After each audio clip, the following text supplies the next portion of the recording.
ये आकाशवाणी है। अब आप विमलेंदु पांडे से समाचार सुनिए।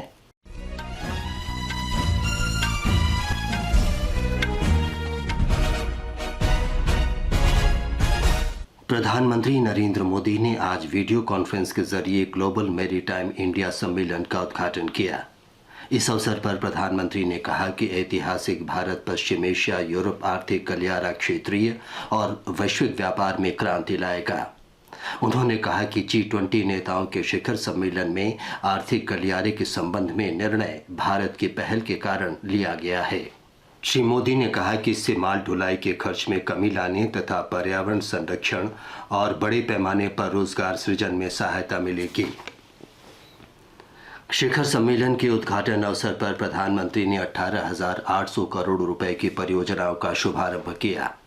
इनमें से कई परियोजनाओं को उन्होंने राष्ट्र को समर्पित किया और विभिन्न परियोजनाओं का उद्घाटन तथा शिलान्यास किया। उन्होंने 4,539 करोड़ रुपए की लागत वाले Tuna Tekra all weather deep draft terminal की आधारशिला भी रखी। प्रधानमंत्री ने 7.16 लाख करोड़ रुपए की वैश्विक और राष्ट्रीय साझेदारी वाली परियोजनाओं के लिए समझौता ज्ञापन भी राष्ट्र को समर्पित किए। ये शिखर सम्मेलन मुंबई के MMRDA मैदान में आज से 19 अक्टूबर तक चलेगा। केंद्रीय मत्स्य पालन मंत्री परषोत्तम रुपाला ने कहा है कि मत्स्य पालन और इससे संबंधित उद्योगों में भारत में बहुत अधिक विकास हुआ है। चेन्नई के निकट महाबलीपुरम में अंतर्राष्ट्रीय खाद्य और कृषि संगठन के सम्मेलन में उन्होंने कहा कि पिछले 9 वर्षों में भारत के मछली निर्यात में 17.4 मिलियन टन से अधिक की वृद्धि हुई है। उन्होंने कहा कि भारत विश्व में दूसरा सबसे बड़ा मछली उत्पादक देश बन चुका है। अमेरिका के राष्ट्रपति जो बाइडेन कल इसराइल का दौरा करेंगे। अमेरिका के विदेश मंत्री एंटनी ब्लिंकन ने तेल अवीव से आज तड़के इसकी घोषणा की। अमेरिका के राष्ट्रपति जो बाइडेन ने कल कहा कि आतंकी संगठन हमास फलस्तीन के सभी लोगों का प्रतिनिधित्व नहीं करता। श्री बाइडेन ने कहा कि हमास को पूरी तरह से खत्म किया जाना चाहिए। श्री बाइडेन ने कहा कि वे गजा से निकलने के लिए लोगों को अनुमति देने तथा भोजन और जल सहित मानवीय सहायता प्रदान करने वाले मानवीय गलियारे का समर्थन करते हैं। इस बीच यूरोपीय संघ के नेता बढ़ते तनाव को देखते हुए आज एक आपातकालीन शिखर सम्मेलन कर सकते हैं। इजराइल और हमास के बीच युद्ध का आज 11वां दिन है। ये युद्ध और बढ़ सकता है। इजराइल में मरने वालों की संख्या बढ़कर 1400 हो गई है। 2,800 से अधिक फलस्तीनी गजा में मारे गए हैं।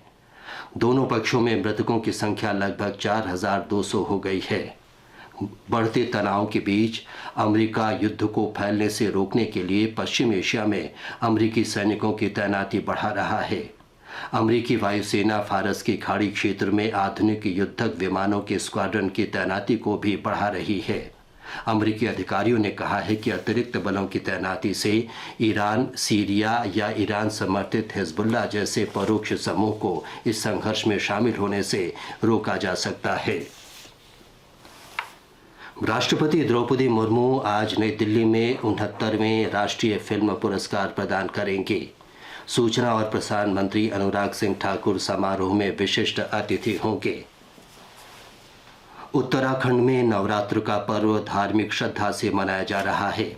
इसके लिए प्रदेश में विभिन्न स्थानों में पंडाल सजाए गए हैं और देवी दुर्गा के मंदिरों में बड़ी संख्या में श्रद्धालु दर्शन के लिए पहुंच रहे हैं। नवरात्र पर मंदिरों को विशेष रूप से सजाया गया है। मंदिरों में विशेष अनुष्ठान किए जा रहे हैं। इसके साथ ही ये समाचार बुलेटिन समाप्त हुआ।